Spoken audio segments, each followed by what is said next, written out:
Once upon a time, in feudal Japan, lived a samurai named Master Haru. He was a renowned warrior, feared by his enemies and respected by his peers. But what made him truly stand out was not his sword skills or battle tactics, but his wisdom. Even his rivals would come to him for advice on matters of life and strategy. As he grew older, his students started asking him what his greatest lesson was. They wanted to know the secret to his success, the key to his wisdom, and most importantly, how to become a true master themselves. But Master Haru never gave them the answer they expected. One day, when his students were assembled around him, he looked at each of them and said, "I have a task for you all." They had heard that before. And usually, those tasks involved cutting down trees with a single stroke or deflecting arrows with a wooden board. But this time, after he spoke, he walked to a corner of the room and picked up a broom. Then he walked back to the entrance, where he distributed the brooms to his students, telling them to go outside and sweep the courtyard. And then he added, "Do this every day for a month, and at the end, I will teach you my greatest lesson." His students were confused. They argued amongst themselves about the meaning of this task, wondering why their master was wasting their time with such a meaningless chore. Some decided to do it half-heartedly, while others simply refused. But the most promising student, Shigeru, chose to follow the instructions obediently. Every morning, he would wake up before sunrise and head to the courtyard to sweep. He would sweep the leaves, twigs, and dust until noon, when he would stop to rest and eat. Then he would resume his work until sunset, and he did this every single day. At first, he hated it. He felt humiliated to be doing such a menial task, instead of training to become a great samurai. His anger grew towards Master Haru, who he felt was deliberately humiliating him. But after a few weeks, something strange began to happen. Shigeru found a strange sense of calm in the repetitive motion of the broom. Each stroke made him feel more focused and determined. He started enjoying the feeling of accomplishment he got from finishing a section of the courtyard. And most surprisingly, he started thinking clearly for the first time. It was like a weight had been lifted from his shoulders, and he was finally free to think properly. He continued his routine for the next 2 weeks, and soon enough, his fellow students started doing the same. One day, while they were working, another storm rolled in. It had been raining for days, and the ground was soaked. Suddenly, the wind began to pick up, and the trees swayed violently. The students looked up to see the branches being stripped bare. Leaves flew through the air like arrows, and the rain poured down in torrents. The students panicked. They had never seen a storm like this. Some ran for cover, but Shigeru remained in the courtyard, still sweeping. When the storm broke, he finished his round and walked calmly back to the house. He entered to see his fellow students huddled together, shivering and scared. Master Haru sat calmly in the corner, and when he saw Shigeru enter, he asked, "Did you finish sweeping?" "Yes, Master," Shigeru replied, surprised by his teacher's question. "Good," said Haru. "I want you to go outside and take a look." Shigeru hesitated, but he went out anyway. To his astonishment, he saw that the courtyard was empty. There were no leaves or trash anywhere. The drains were clean, and the ground was hard. He realized that because he and his fellow students had swept the courtyard every day, the drains were free of debris, so the water flowed away easily. The roots of the trees were exposed, so the wind couldn't uproot them. They had actually made the courtyard stronger against the storm, without even trying to resist the storm. When Shigeru returned to the house, Master Haru smiled at him and said, "This is my greatest lesson.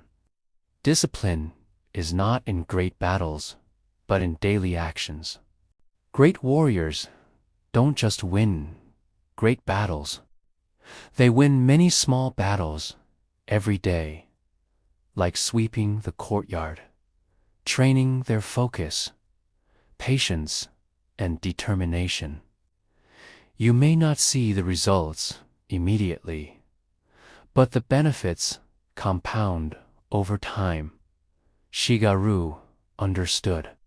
He realized that becoming a true master was not about seeking wisdom.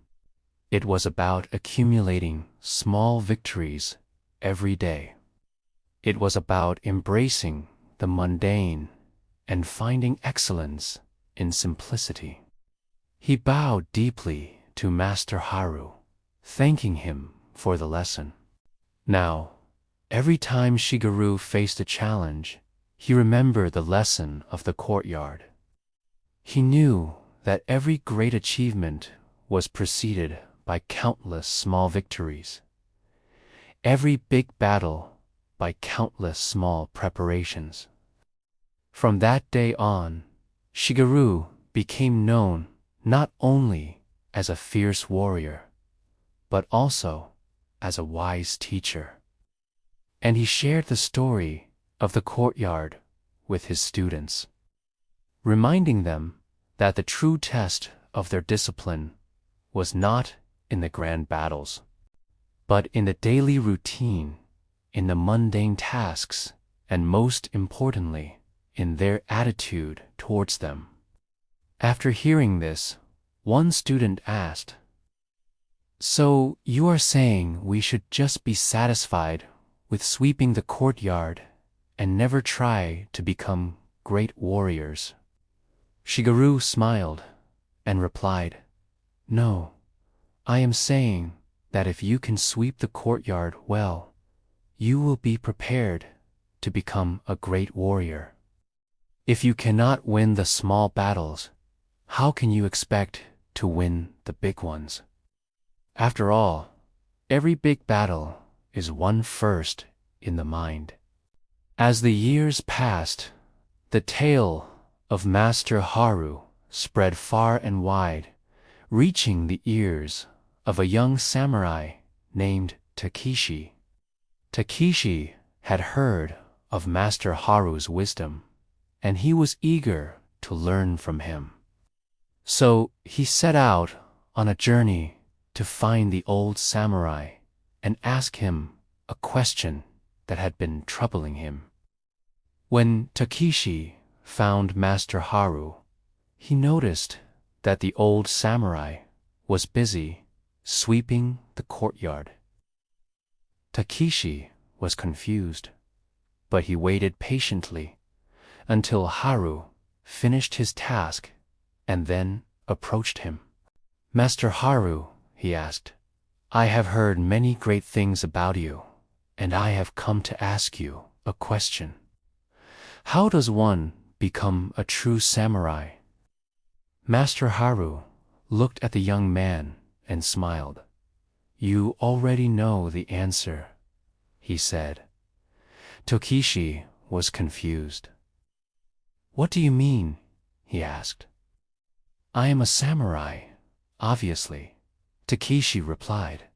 But I am not a true samurai yet, he said. I want to be strong and wise, but I don't know how to achieve it.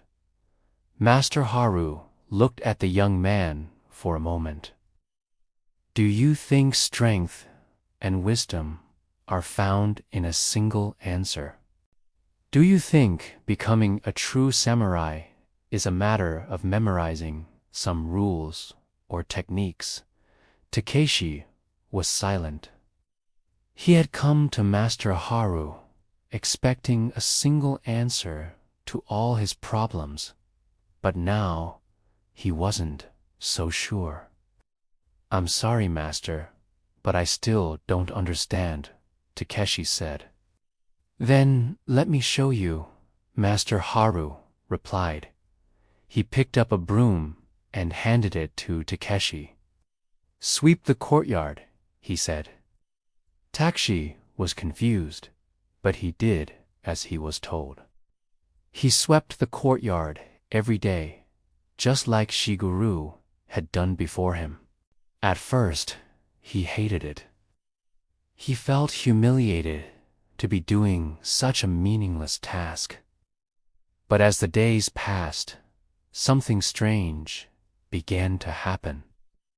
Takeshi found a strange sense of calm in the repetitive motion of the broom. Each stroke made him feel more focused and determined. He started thinking clearly for the first time. It was like a weight had been lifted from his shoulders, and he was finally free to think properly. After a month of sweeping the courtyard, Takeshi understood what Master Haru was trying to teach him. He realized that the true secret of the samurai was not in the sword, but in oneself. True strength, he realized, came not from physical power, but from mental focus. True wisdom came not from books, but from experience. He had come to Master Haru looking for answers, but he had found the questions. He bowed deeply to Master Haru, thanking him for the lesson. And that is why, my friends, the greatest lessons are often learned in the most unexpected places. So never despise the small tasks, for they hold the secrets to the great mysteries. Now I want to hear from you. What small task have you been avoiding that might hold a valuable lesson if you embrace it?